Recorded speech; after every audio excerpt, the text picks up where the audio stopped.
The Select Committee to investigate the January 6th attack on the United States Capitol will be in order.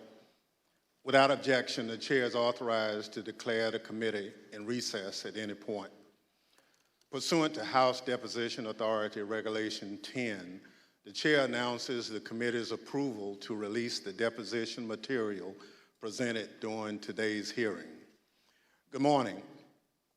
Last week, the Select Committee laid out a preview of our initial findings about the conspiracy overseen and directed by Donald Trump to overturn the results of the 2020 presidential election and block the transfer of power, a scheme unprecedented in American history.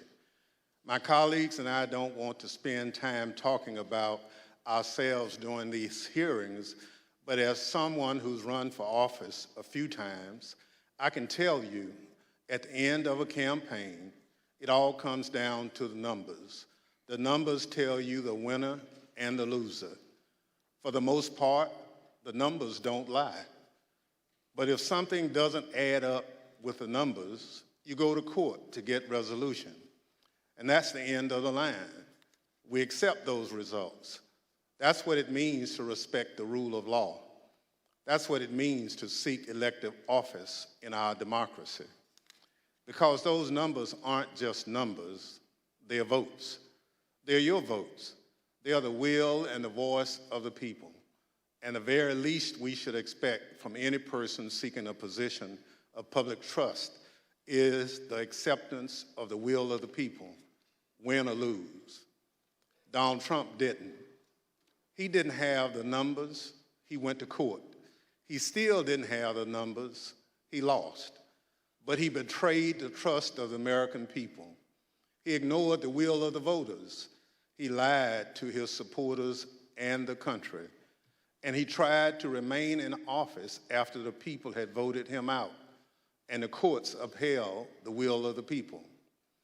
This morning, we'll tell the story of how Donald Trump lost an election and knew he lost an election, and as a result of his loss, decided to wage an attack on our democracy, an attack on the American people by trying to rob you of your voice in our democracy, and in doing so, lit the fuse that led to the horrific violence of January 6th, when a mob of his supporters stormed the Capitol sent by Donald Trump to stop the transfer of power. Today, my colleague from California, Ms. Lofgren, and our witnesses will detail the Select Committee's findings on these matters. But first, I will recognize our distinguished Vice Chair, Ms. Cheney of Wyoming, for any opening statement she'd care to offer. Thank you very much, Mr. Chairman. Last week, as the Chairman noted, our committee began outlining a 7-part plan overseen by President Trump to overturn the 2020 election. Today, we will begin looking at the initial part of that plan, President Trump's effort to convince millions of Americans that the election was stolen from him by overwhelming fraud. A federal court has already reviewed elements of the committee's evidence on this point and said this, quote, "In the months following the election, numerous credible sources from the president's inner circle to agency leadership and statisticians informed President Trump and Dr. Eastman that there was no evidence of election fraud," close quote, sufficient to overturn the 2020 presidential election. The court's opinion methodically documents each of the principal reasons for that conclusion, and I would urge all those watching to read it. Today, we will begin to show the American people some of our evidence. Today, you will hear much more from former Attorney General Bill Barr's recorded testimony, and you will hear in greater detail what others in the department told President Trump, that his claims of election fraud were nonsense. You will also hear much more from President Trump's own campaign experts, who had also concluded that his fraud claims could not be supported. Let me focus briefly on just 3 points now. First, you will hear firsthand testimony that the president's campaign advisors urged him to await the counting of votes and not to declare victory on election night.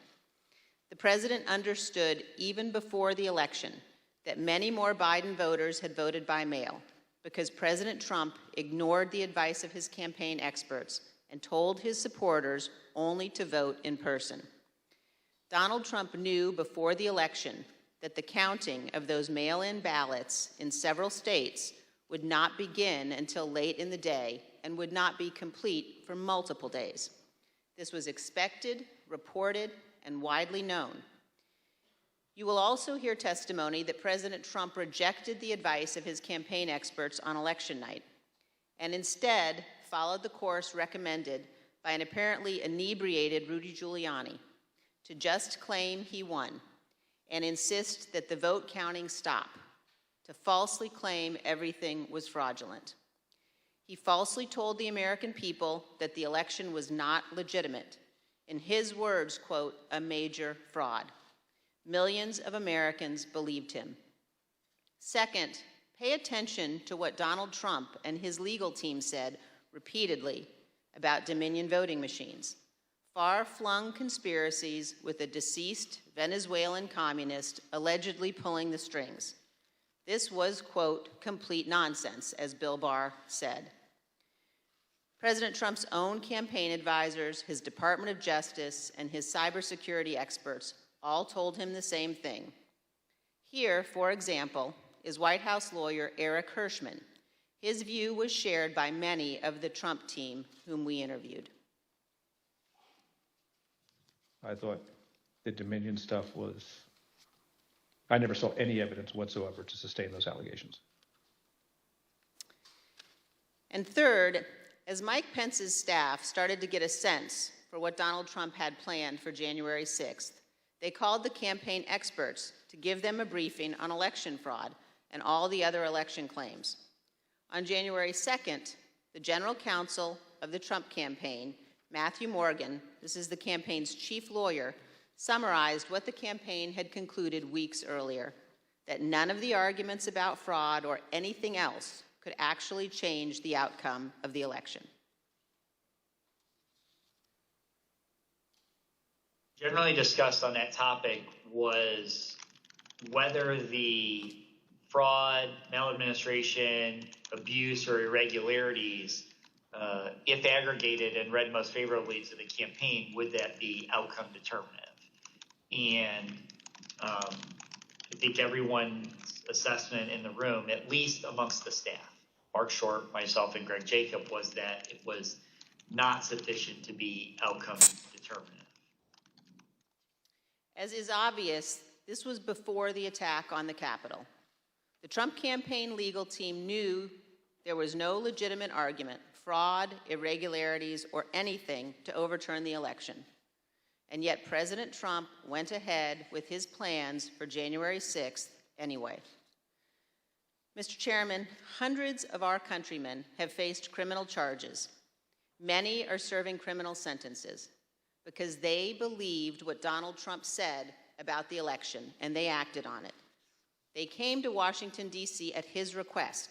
They marched on the Capitol at his request. And hundreds of them besieged and invaded the building at the heart of our constitutional republic. As one conservative editorial board put it recently, quote, Mr. Trump betrayed his supporters by conning them on January 6th, and he is still doing it. Another conservative editorial board that has long supported President Trump said last week, Donald Trump, quote, won't stop insisting that 2020 was stolen, even though he has offered no proof that that is true. And this, Donald Trump now, quote, clings to more fantastical theories, such as Dinesh D'Souza's debunked 2,000 mules, even as recounts in Arizona, Georgia, and Wisconsin confirm Trump lost. Those are the correct conclusions to draw from the evidence gathered by this committee. We have much more evidence to show the American people on this point than we can reasonably show in one hearing. But today, we will begin. Thank you, Mr. Chairman. I yield back.